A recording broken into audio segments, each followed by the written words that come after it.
വംശീയാധിക്ഷേപം നേരിട്ട പ്രശസ്ത നർത്തകൻ ഡോക്ടർ ആർ.എൽ.വി. രാമകൃഷ്ണന്റെ പിന്തുണയുമായി ആർ.എൽ.വി. കോളേജ് അധിക്ഷേപ പരാമർശം നടത്തിയ നൃത്താധ്യാപിക സത്യഭാമ മാപ്പു പറയണമെന്നാവശ്യപ്പെട്ട് കോളേജിൽ ബാനറുകളും പോസ്റ്ററുകളും ഉയർന്നിട്ടുണ്ട്. മോഹിനിയാട്ടം വിദ്യാർത്ഥികളും അധ്യാപകരും കോളേജിൽ പ്രതിഷേധം മോഹിനിയാട്ടം നടത്തുകയാണ്.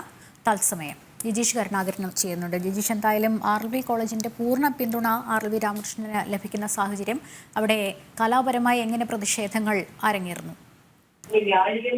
കലാപരമായി വലിയ തോതിലുള്ള പ്രതിഷേധം, കലാകാരന്മാരുടെ ശക്തമായ പ്രതിഷേധം തന്നെയാണ് ഉള്ളത്. ഇവിടെ നൃത്തം അഭ്യസിക്കുന്ന വിദ്യാർത്ഥികൾ, പ്രത്യേകിച്ച് മോഹിനിയാട്ടം പഠിക്കുന്ന കുട്ടികളാണ് ഈ ഒരു പ്രതിഷേധത്തിന്റെ ഭാഗമായിരിക്കുന്നത്. അവരുടെ ഈ പ്രതിഷേധ നൃത്തം അവതരിപ്പിച്ചത് ആർ.എൽ.വി. രാമകൃഷ്ണൻ, തങ്ങളുടെ മുൻ അധ്യാപകനാണ്. ഒപ്പം തന്നെ ഈ കലാലയത്തിലെ വിദ്യാർത്ഥി കൂടിയായ ഡോക്ടർ ആർ.എൽ.വി. രാമകൃഷ്ണനോട് അധിക്ഷേപകരമായ പരാമർശം നടത്തിയ സത്യഭാമയ്ക്കെതിരെ കർശന നടപടികൾ ഉണ്ടാകണം, അവർ മാപ്പ് പറയാൻ തയ്യാറാകണം എന്ന ആവശ്യം ഉയർത്തിക്കൊണ്ട് തന്നെയാണ്. കാരണം ഈ ഒരു ആവശ്യം ഉയർന്ന ഘട്ടത്തിൽ പോലും ധിക്കാരപരമായ നിലപാടാണ് സത്യഭാമ സ്വീകരിക്കുന്നത്.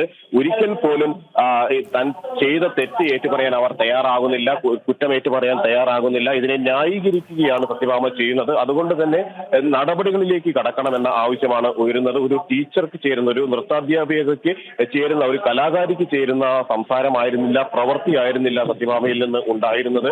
അതുകൊണ്ട് തന്നെ അവർ മാപ്പ് പറയുന്നത് വരെ പ്രതിഷേധ സമരങ്ങൾ തുടരുമെന്നാണ് വിദ്യാർത്ഥികൾ പറയുന്നത്. അത് എല്ലാ കലാലയങ്ങളിലും, കല അഭ്യസിക്കുന്ന എല്ലാ കലാലയങ്ങളിലും ഇത്തരത്തിലുള്ള പ്രതിഷേധങ്ങൾ ഉണ്ടാകും. അത്തരം പ്രതിഷേധത്തിന്റെ ഭാഗമായിട്ട് തന്നെയാണ് ആർ.എൽ.വി. കോളേജിൽ അല്പം മുമ്പ് അടക്കം വിദ്യാർത്ഥികൾ ഒരുമിച്ച് ചേർന്നുകൊണ്ട് നൃത്തം അവതരിപ്പിച്ചുള്ള പ്രതിഷേധ സമരം അവതരിപ്പിക്കുകയും ചെയ്തിട്ടുള്ളത്. മോഹിനിയാട്ടം അവതരിപ്പിച്ചുകൊണ്ടുള്ള ഒരു പ്രതിഷേധ സമരത്തിലേക്ക് അവർ കടക്കുകയും ചെയ്തത്. രാവിലെ മുതൽ തന്നെ വ്യത്യസ്ത പ്രതിഷേധ പരിപാടികൾ സംഘടിപ്പിച്ചിരുന്നു. കോളേജ് യൂണിയന്റെയും ഒപ്പം തന്നെ വിദ്യാർത്ഥി സംഘടനകളുടെയും നേതൃത്വത്തിലായിരുന്നു ഈ പ്രതിഷേധ സമരങ്ങളെല്ലാം തന്നെ സംഘടിപ്പിച്ചത്.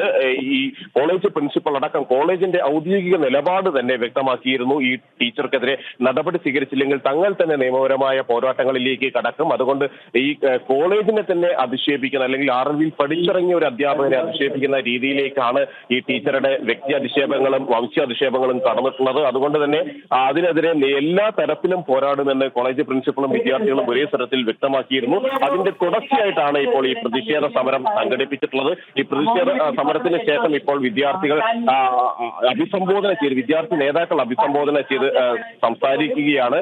ഈ സത്യഭാമയ്ക്കെതിരെ തുടർ നടപടികൾ ഉണ്ടാകുന്നത് വരെ പ്രതിഷേധവുമായി മുന്നോട്ട് പോകുമെന്ന് തന്നെയാണ് ഈ ആർ.എൽ.വി. കോളേജിലെ വിദ്യാർത്ഥികൾ ഇപ്പോൾ വ്യക്തമാക്കിയിട്ടുള്ളത്. ആർ.എൽ.വി. കോളേജിൽ നിന്ന് ജിജീഷാണ് വിവരങ്ങൾ നൽകിക്കൊണ്ടിരുന്നത്.